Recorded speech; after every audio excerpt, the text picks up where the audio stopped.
ঢেকিয়াজুলি ৰাজচক্ৰ এলেকাৰ ৰাক্ষসমাৰীত অসম চাহ জনজাতি ছাত্ৰ সন্থাৰ বিষয়ববীয়া সভা অনুষ্ঠিত হয়। উল্লেখযোগ্য যে ৰাক্ষসমাৰী ৰাজহুৱা ৰংমঞ্চত অসম চাহ জনজাতি ছাত্ৰ সন্থাৰ ৰাক্ষসমাৰী উপশাখা সমিতিৰ বিষয়ববীয়া সভাখনি দিনজোৰা কাৰ্যসূচীৰে অনুষ্ঠিত হয়। অসম চাহ জনজাতি ছাত্ৰ সন্থাৰ শোণিতপুৰ জিলাৰ সভাপতি লক্ষেশ্বৰ মিৰ্ধাই সভাপতিত্ব কৰা সভাখনিৰ উদ্দেশ্য ব্যাখ্যা কৰে সংগঠনটোৰ শোণিতপুৰ জিলাৰ সম্পাদক বসন্ত চাচনিয়ে।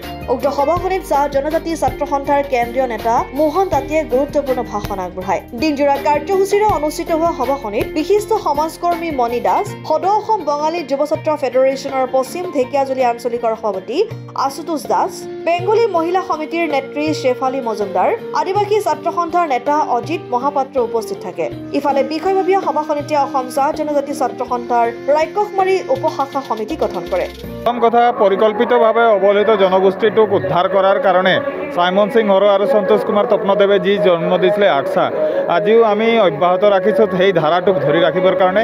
জনগোষ্ঠীটোক আজি আপোনালোকে চাইছে বৃহৎ অসমীয়া জাতিৰ গঠন প্ৰক্ৰিয়াত যেনেকুৱা আগভাগ লৈছে, কিন্তু তেখেতসকলে স্বাৱলম্বী জাতি হিচাপে জীয়াই থাকিবলৈ এতিয়াও প্ৰয়াস কৰিয়ে আছে, কিন্তু এতিয়াও আগুৱাই যাব পৰা নাই।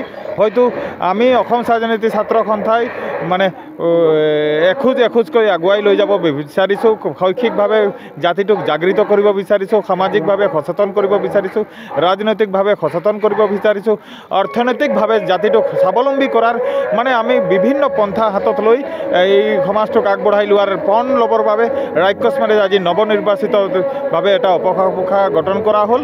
আৰু ইয়াত সমূহ আপোনালোকে আহি চাইছে, সকলোৱে যুৱ প্ৰজন্ম ওলাই আহিছে। আজি মানে শিক্ষিত যুৱচামে আজি আগভাগ লৈছে। আশা কৰিছোঁ আগন্তুক দিনত সমাজখনৰ উত্তৰণ হ'ব, আৰু যি আজি দায়িত্ব পাইছে তেখেতসকলৰ দ্বাৰা সমাজ এটা আশা কৰিব পাৰি বা ৰঙীন সপোন চাব পাৰি যে আগন্তুক দিনত মানে আমাৰ 3 বছৰীয়া কাৰ্যকাল থাকে। এই 3 বছৰীয়া কাৰ্যকালত আজিৰ নেতৃত্বই যিসকলে নতুন নেতৃত্ব পাইছে তেখেতসকলে এটা সুফল দিব, আৰু ৰাক্ষসমাৰী অঞ্চলৰ সকলো মানুহে ইয়াৰ পৰা উপকৃত হ'ব পাৰে বুলি মই ধাৰণা কৰিছোঁ আৰু তেখেতসকলক শুভেচ্ছা জনাইছোঁ। ঢেকিয়াজুলিৰ পৰা প্ৰশান্ত বৈশ্যৰ ৰিপৰ্ট, অসম আদিত্য।